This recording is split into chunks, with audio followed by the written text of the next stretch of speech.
ശബരിമല അയ്യപ്പ സംഗമം എന്ന് പറയുന്നത് ഏതെങ്കിലും രാഷ്ട്രീയ പ്രക്രിയയുടെ ഭാഗമല്ല. അതുകൊണ്ട് UDFന്റേതോ അല്ലെങ്കിൽ BJPയുടെയോ രാഷ്ട്രീയ നിലപാട് എന്താണ് എന്നുള്ള അയ്യപ്പ സംഘവുമായി ബന്ധപ്പെട്ടത് തർക്കപ്രശ്നമേ അല്ല. ശബരിമലയില് ആചാരപരമായ കാര്യങ്ങൾ കൃത്യമായി നിർവഹിക്കപ്പെട്ട് വളരെ വളരെ മാതൃകാപരമായ നിലയിലാണ് പെടാത്തൊരു കാര്യമാണ് ആഗോള അയ്യപ്പ സംഗമത്തിൽ മുന്നോട്ട് വച്ചിട്ടുള്ളത്. എന്താണ് ഇതിന്റെ യഥാർത്ഥ ആവശ്യം?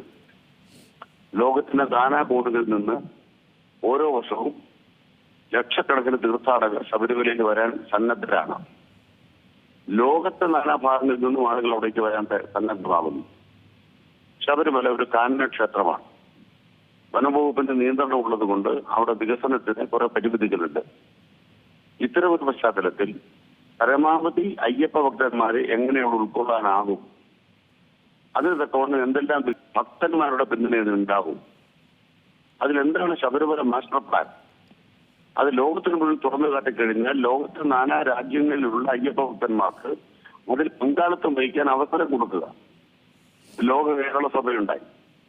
ലോകത്തിലെ നാനാഭാഗങ്ങളിലുള്ള മനുഷ്യരുടെ, മലയാളിയുടെ ജീവിതാവശ്യങ്ങൾ, പ്രവാസികളുടെ ജീവിതാവശ്യങ്ങൾ കൈകാര്യം ചെയ്യുന്ന ഒരു വേദിയായി, ചർച്ച ചെയ്യുന്ന വേദിയായിട്ട് മാറി. അതുപോലെ തന്നെ ഭക്തന്മാർക്ക് ശബരിമലയുമായി നേരിട്ട് ബന്ധപ്പെടാൻ ദേവസ്വം ബോർഡ് വഴിയെടുക്കുന്നു. അവർക്ക് ദേവസ്വം ബോർഡുമായി നേരിട്ട് ബന്ധങ്ങൾ സ്ഥാപിക്കാനാവും, ശബരിമലയെ സഹായിക്കാനാവും. മറ്റത് ആചാരവും ഭക്തിയും മറ്റു കാര്യങ്ങളും ഒക്കെ കേസും ഇതുമായിട്ടൊരു ബന്ധമില്ല. പുനഃപരിശോധനയിൽ ഏതെല്ലാം കാര്യങ്ങൾ പുനഃപരിശോധിക്കണം? സർക്കാർ ഇതുവരെ ബെഞ്ചിനെ കുറിച്ചും അതിലെ ചർച്ചയെ കുറിച്ചും ഇപ്പോഴേ വർത്താനം പറയണം.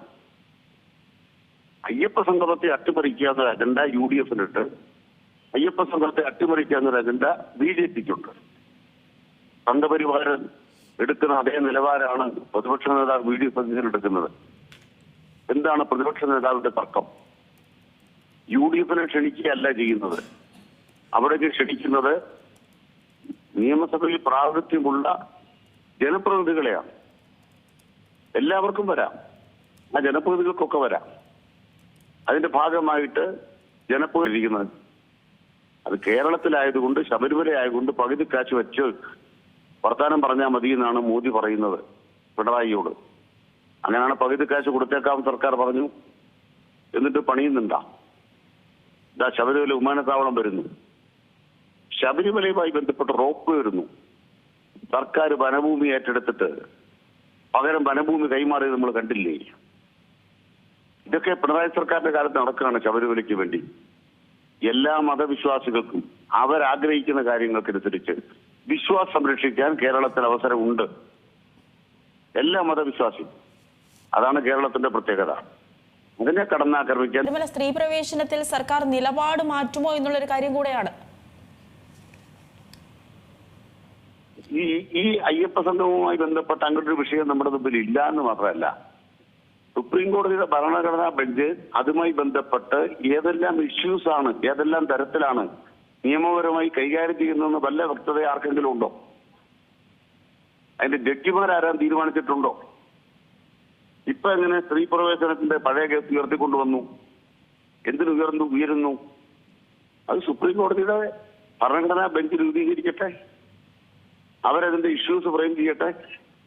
അപ്പൊ ചോദ്യങ്ങൾ ചെയ്യുകയാണ്. ദേവസ്വം ബോർഡ് അതിന് ഏറ്റവും പ്രധാനപ്പെട്ട ആതിഥേയത്വം വഹിക്കുകയാണ്. പലതരത്തിലുള്ള അജണ്ടകൾ ഉണ്ടല്ലോ, അവരുടെ രാഷ്ട്രീയ അജണ്ടകൾ. അത് ശബരിമലയിൽ ചിലവാകില്ല എന്ന് കേരളത്തിലെ ജനങ്ങൾ അവർക്ക് മറുപടി കൊടുക്കുക തന്നെ ചെയ്യും.